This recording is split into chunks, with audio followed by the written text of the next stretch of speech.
For my first event, I volunteered to help run a table at the mental health fair on October 5th. The table I was helping out with was called the Know Your Limits table, and we demonstrated to undergrad and grad students how misleading alcohol quantities can be and how they differ between the types of drinks and where you get those drinks. We asked students to pour a beverage of their choice, either beer, wine, or a shot of liquor, into a provided glass. Then we measured the volume of their pour against what is considered to be one glass of that beverage. For example, students poured their average glass of wine into a wine glass, which was measured against the standard wine glass pour of 5 ounces.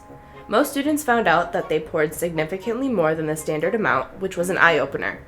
I was also tasked with developing a flyer outlining the dangers of combining alcohol, opioids, and benzodiazepines. After I was finished, the flyer was vetted by Dr. Wools and Dr. Buckley, and 100 or so copies were printed and distributed to students during the mental health fair. This was the first time that I had ever developed a flyer with my own research that was not required for a class, so it took a bit of learning and time to format everything the way I wanted to. When I saw it printed out and was holding the final product in my hands, it was such a rewarding experience. It felt amazing to be physically holding something that I created and spent hours working on and to have it turn out so well. This is one of the moments where I thought, wow, I really am proud of myself for doing this. This year, I really started to volunteer more, and I think the mental health fair was a good place to start. During P1 and even a bit of P2 year, I struggled a lot with my own mental health, and I didn't feel like I was in a good enough place to extend myself into volunteering. Now that I've worked really hard on healing myself and improving my own mental health, it was really rewarding to be able to help others with their mental health. For my second event, I volunteered to help out at the HOSA event here at Concordia on October 21st. HOSA is a high school and collegiate club for students that are interested in health occupations and becoming future health professionals. The primary audience of this event was high school students for their fall leadership conference. This event was really cool to me and also meant a lot because I actually helped start up my high school's HOSA chapter in 2016. Unfortunately, I was not able to see my high school's chapter because they attended the fall conference in Stevens Point the day before this. At the event, I helped out in the compounding lab with Dr. Steer and 2 P4 students on their academic appy rotations. Each student had the opportunity to garb up and compound a cream to take home with them. I walked around the room and supervised each student, giving them hints on how to successfully compound, as well as encouragement while they were completing a task that was brand new to them. Some students and chaperones even asked me questions on why I was interested in pharmacy, the route I took to get into pharmacy school, and what classes they should take in high school and undergrad to be prepared for pharmacy school. Even though I'm just starting to get into volunteering, I really felt more like a student ambassador at this event, which was really refreshing take for me. I like being able to talk about Concordia, pharmacy in general, and why I like it here at Concordia, and I kind of wish I would have applied to be a student ambassador. It was also a very different experience to work with high school students versus grad students or even undergrad students. I'm a TA for sterile compounding, so I'm used to walking around and watching people compound. However, for this experience, I found myself being less critical and more encouraging of the students. After all, they were just doing this for a fun experience and not for a grade. This experience shifted the way I thought about compounding as well as the way I teach to different age levels of students. The next day, I participated in my third event, which was also my first religious experience for this project. My boyfriend's longtime friend Harry got married on October 22nd, and I was invited as his +1 for the wedding. I was invited to both the ceremony and the reception. My boyfriend Ian and I have been dating for a couple months, so this wedding was my first introduction to most of his friends. Not only was the wedding in a random place in Illinois that I've never been to before, but Ian was standing up in the wedding, so he was required to be with the wedding party for the entire ceremony, the dinner, and the beginning of the reception. This event was probably the most I have ever been out of my element before in my entire life. I was in a new place, attending a full Catholic Mass with a whole group of new people I had never met before and nobody to hide behind. In fact, the idea of this scared me so much that I was really contemplating not going, but I knew it meant a lot to Ian for me to be there, so I sucked it up, put on a happy face, and pretended my anxiety didn't exist. First was the ceremony. I am personally non-religious, so a full Catholic Mass was a new experience to me. They had a pamphlet book thingy that explained all of the different readings and songs they were doing, but it was still so hard for me to follow. Like, first you were sitting, then standing, then sitting again, and then they said you could kneel. Like, how does everyone know what's going on? Everyone was singing the choruses of songs, but I had no idea where they were getting the words from. All of the stuff that had to do with the wedding was beautiful though. The specific things they did for the wedding were pretty common for a lot of weddings, so I was able to follow along with that. The only bad omen from the wedding was that the priest forgot the bride's name, so the entire church had to shout, "Sarah!" Talk about awkward. Besides being hard to follow along with, the Catholic ceremony was interesting and very methodical. I feel like the more masses or ceremonies you attend, the easier it would get to recognize the patterns and be able to understand, okay, at this point of the Mass we sing this song, or after the priest says this, we respond with this singing. After the Mass, I went to the reception.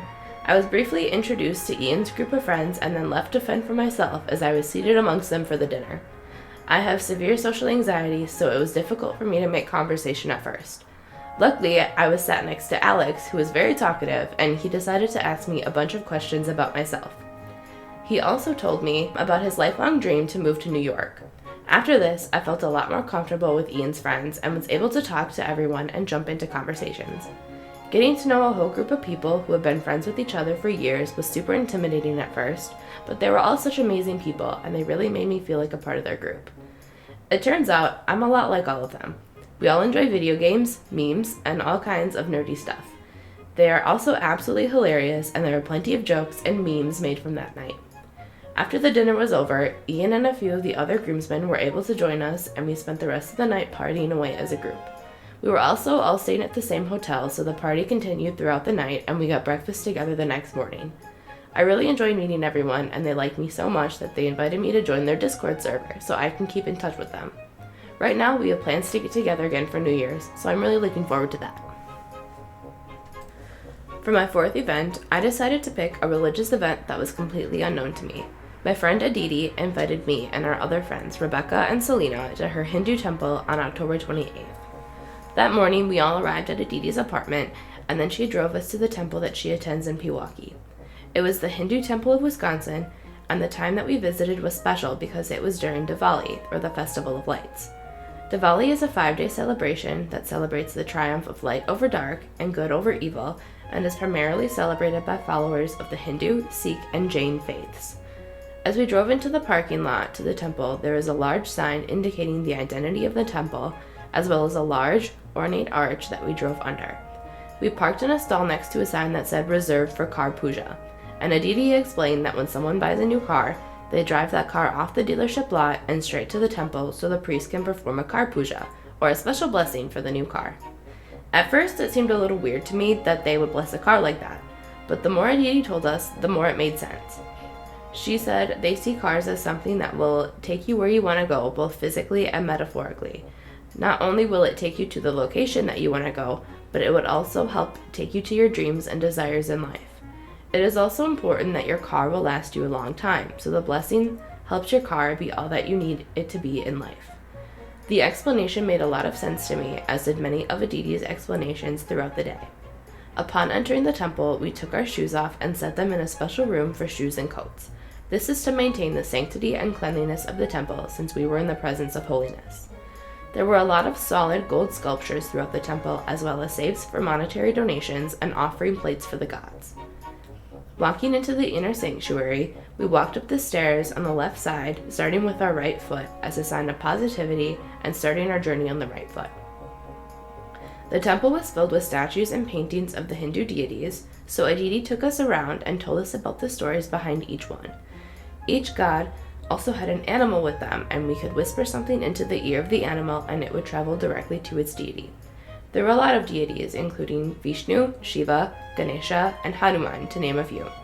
We walked around the temple clockwise, visiting each deity and stopping at Ganesha. We all sat down in front of the Ganesha shrine and took a few minutes to close our eyes, be in the moment spiritually, and then say a few words to Ganesha. Aditi explained that she enjoyed coming to temple because it was a quiet place to leave your worries at the door and come and be present in the moment. I've heard this saying before, that spirituality comforts people, but I never truly understood it until then. All religious experiences that I have had previously have been weddings or funerals of some type of Christian religion. Even Harry's wedding was so vastly different. Loud singing, the priest was wearing a microphone, it was heavily structured and hard to keep up with. The Hindu temple was quiet, smelled like good incense, there were very few people, and it was easy to sit there and actually be at peace. When we were done reflecting and praying, we went to the center of the temple, and Aditi taught us how to hover our hands over the candle in a circle 3 times. Then we put our hands over our eyes, on our heads, and then over our hearts as a small ceremony of light. This was to bring the light into our eyes, minds, and hearts, and to drive out the darkness and purify us. After leaving the temple, we drove to lunch and talked about our experiences in the temple. We also went out for Indian food afterwards, which was pretty fun. I completed my 5th event on November 16th, which was the Chris Herron Talk, hosted by the Concordia School of Pharmacy. I personally have never heard of Chris Herron before this because I tend not to keep up with most professional sports events.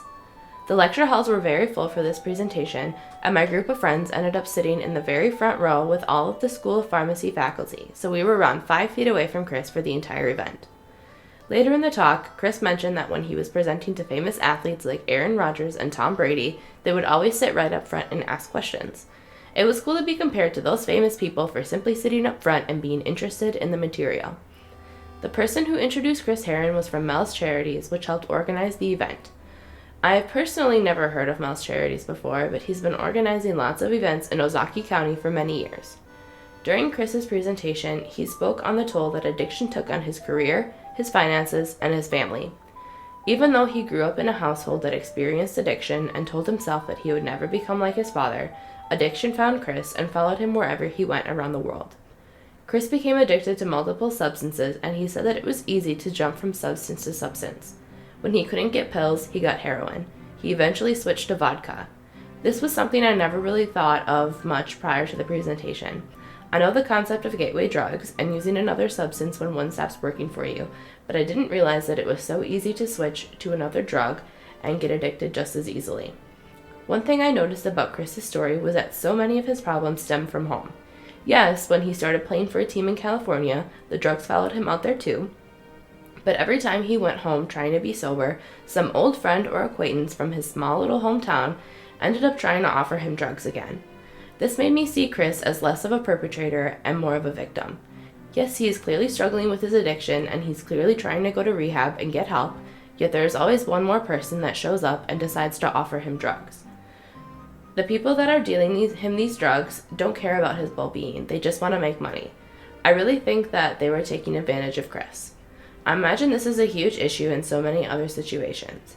This is why people have such a hard time staying sober. There's always some drug dealer that has money on their mind instead of the well-being of the people they are selling to.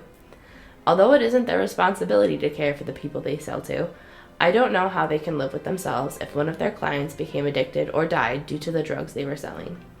If I was a drug dealer for hard drugs like cocaine or heroin, I would feel bad for subjecting others to an addiction that could ruin or even end their lives.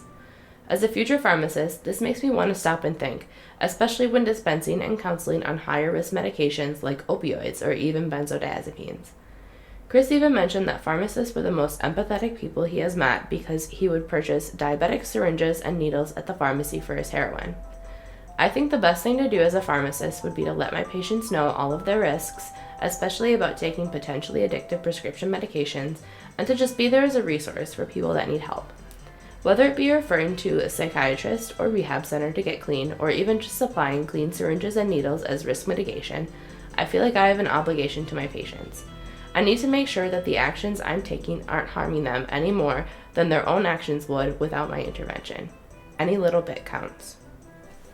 For my last event, I watched the Bedlam documentary on November 17th. This was a very eye-opening documentary for me, as I'm interested in psychiatry and possibly working in a psychiatric hospital. The documentary took place in a psychiatric ER and also a jail, which was mostly filled with psychiatric patients. It followed a few people with mental illnesses, including Johanna and Monty. Johanna initially presented to the psych ER with mania symptoms from her bipolar disorder. The documentary followed her through multiple periods of her life, including her initial stay in the ER, as well as cycles of mania and normal mood. While Joanna was manic, she did not want to take any medications, so her doctor took her off all of them to try to find the right combination of medications for her. In her next scene, she was off her meds and doing well.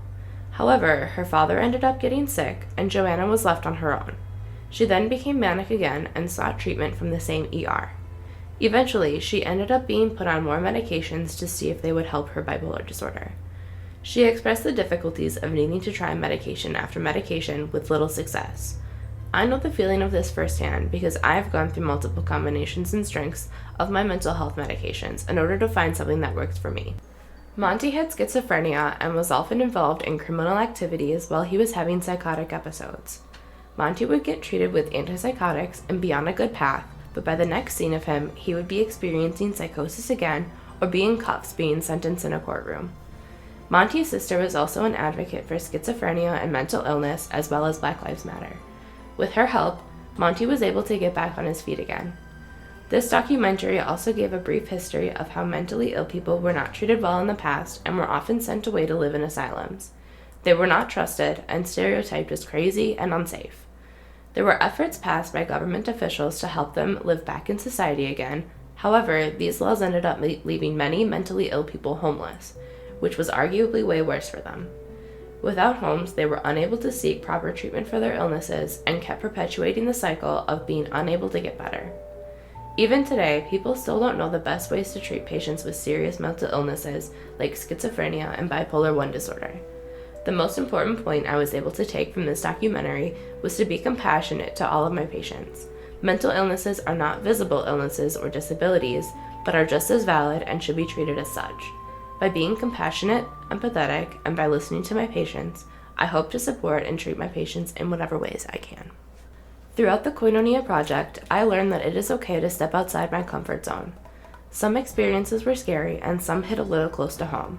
The people that I didn't think I would relate to ended up being more similar to me than I thought they would be. Thank you for watching my Koinonia project video.